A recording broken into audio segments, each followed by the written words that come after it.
Dynamic processing is a massive part of production. It's really unlikely that any track you produce will make it all the way from your first idea to final mix without dynamics processing playing a massive part in your track. In particular, when we think about dynamics, I guess we think about compression particularly, but also the idea of limiting. And Logic has a suite of dynamics processors which we're going to explore over the next few chapters. And we're going to start with the compressor. So what I've got here is a project which is a multi-track drum session, and we can see that within the mixer area, there is no processing that is being applied to any of these individual drums. So what I'm in a position to do is to think about whether or not I want to apply dynamics processing to individual drums within this drum session, or whether or not to apply dynamics processing across the entire bus by putting the processing that we're going to listen to and explore on the output channel. And for these examples, just so we can really hear what the dynamics processors can do, that's exactly what I'm going to do. Now, within any project that you might work on, it's highly likely that you're going to want to think about compression in particular on a per sound basis. And the settings that you're going to require, whether or not you're processing synths or vocals or drums, are going to vary. So what we're going to do is have a little bit of a parameter tour and understand exactly what's available to us before you make creative decisions about how you want to apply dynamics processing within your projects. So what I'm going to do in order to have the entire drum mix be processed dynamically is I'm going to put the compressor from the dynamics folder, the second processor here, on the output channel. So we'll hear it passing through, all of these drums passing through this one processor. Now, Logic's compressor actually comes with multiple different modes, and all of these across the top allow you to go and find the sound of particular pieces of vintage processing or specific approaches to compression. What we're going to find here is that there are modeled versions of classic bits of compression hardware. And the reason for that is because through recording history, different manufacturers have come up with different approaches and techniques for the ways that dynamics can be processed, and they all come with their own sound, a slightly different approach to the behavior of how dynamics processing can be brought to bear on a sound. And as a result of that, some of those approaches have become sort of absolutely stock staple production techniques that were popular in the 50s and 60s and are still popular today, whereas other more sort of digital approaches to compression or more contemporary versions of that process are still being added to. And so effectively what we've got within Logic's compressor is a number of different ways in which we can go through and apply dynamics processing. What we're going to do, however, is to note straight away that most of the dials available to you when you come to start compressing sounds are common from one of these models to the next. Now, that isn't always true. If I come to the classic VTA, I'm going to discover, for example, that I don't have the option to change attack and release times. But what we're going to do is to analyze all of the options that are available by looking at Logic's own Platinum Digital model, and then we'll have all of the information we need, and you'll, at worst case scenario, not have all of those dials available to you when you select a different processor. So compression starts with the threshold point. This literally sets the point above which we're compressing signals. So any sound that exceeds that threshold will be compressed. How hard it's compressed, how hard its dynamics are reduced, is set by the ratio control. So the higher this number, the more compression we're going to apply. So that's ratio. What we've then got is a makeup gain. Now, one thing to really note within Logic is that effectively automatic gain compensation is switched on by default. It's set to minus 12 dB. If you want to be responsible for setting the amount of gain compensation, you'll need to turn that off. So what is makeup gain? Well, the way that compressors work is they set a threshold point, and when sounds exceed that threshold point, they're made quieter. So by default, what compressors do is to make the dynamic range of the sounds being processed less. In other words, they're going to end up being quieter. Makeup gain allows you to take your new dynamic range and bring it up in volume by whatever amount you specify. So that's effectively your output control for your compressed signal.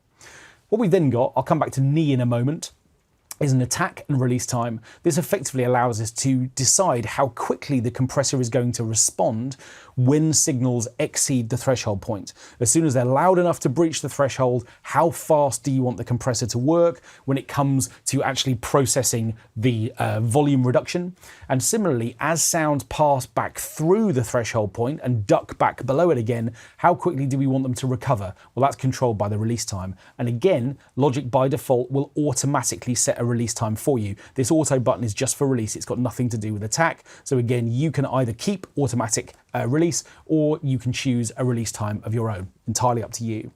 So effectively, what does the knee control do? Well, it sets how aggressively, really, the signal is processed above the threshold point. So do we want a line that the dynamics grow up to the threshold point and then they're aggressively compressed, or do we want a slightly softer approach? You can imagine a knee joint, literally, how hard do we want the signal to sort of process at that point? Well, we've effectively got a rotary control to allow us to decide whether or not we want what we call soft knee or hard knee processing.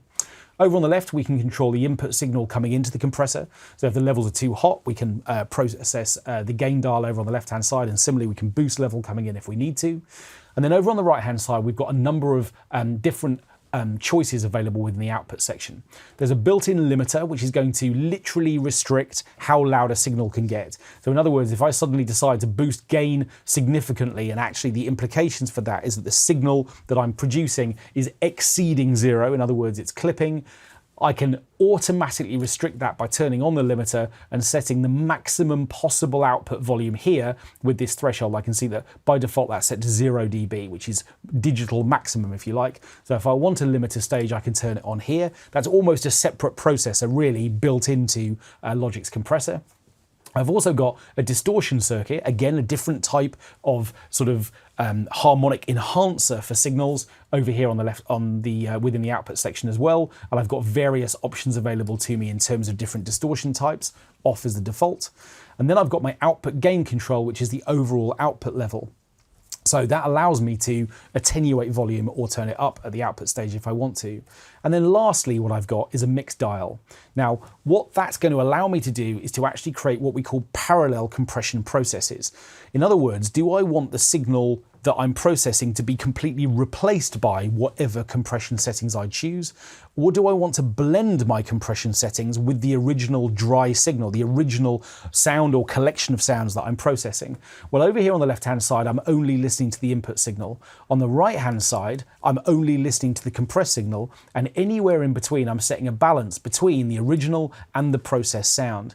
Now, parallel compression is a really popular technique as well, and this effectively allows you to build in a ready, immediate parallel compression treatment.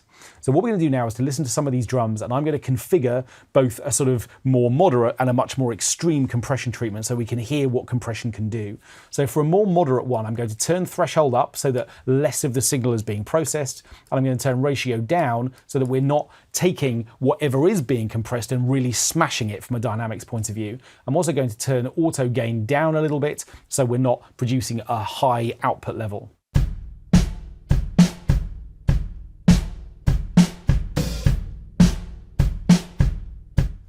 So if I drop the output gain so we can actually I can talk over the top of this playback, you can see that what's happening is that at the moment, the needle is only responding to the very loudest moments.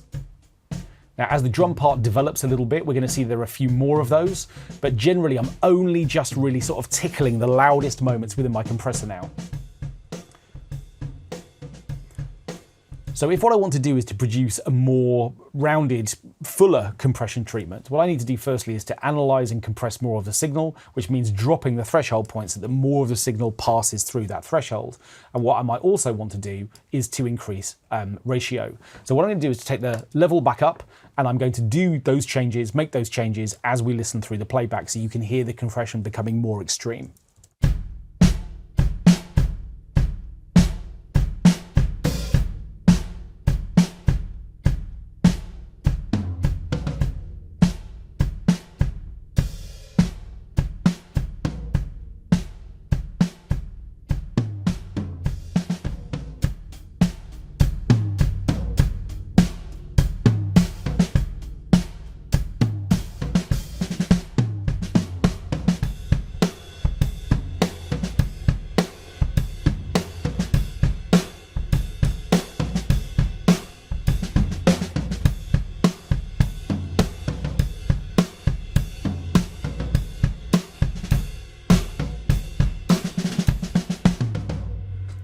Okay, so now we've got some really extreme settings. This sounds kind of getting sort of spanked really by the way that the compressor is really sort of responding to it.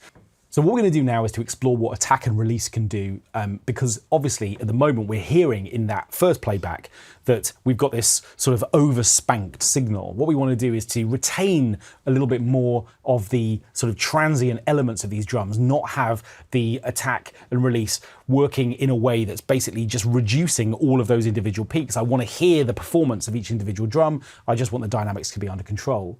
So what I'm going to do is to, in fact, you can see that what I've already done is to turn off automatic release times. I want to be responsible for those.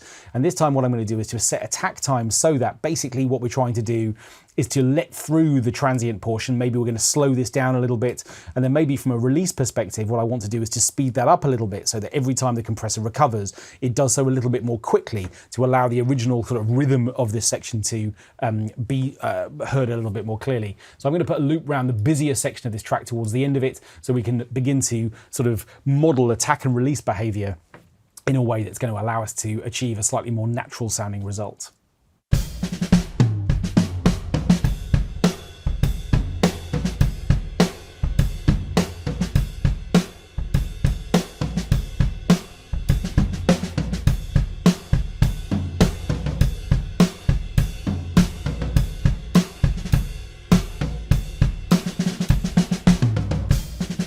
And you can see that really clearly. When I set a long release time, the needle literally just doesn't have a chance to recover. It's kind of stickier in terms of its behavior. So that's producing a smoother result, but one that's in some way sort of not responding to this sort of transience of the drum mix. Now, of course, that doesn't make one of those approaches inherently better than another. It could be that actually that super kind of glued effect is something that I'm interested in bringing to my project. And what I could do maybe would be to set a longer release time, and something that's going to produce a slightly more sort of heavy sort of overall compression treatment, and then maybe mix that in with the original signal. So if I create a much harder compression treatment by increasing ratio, dropping attack time a little bit and making the release time longer, what I can then do would be to experiment with this parallel process by modifying this dial. So here are the original drums. Here are the process drums.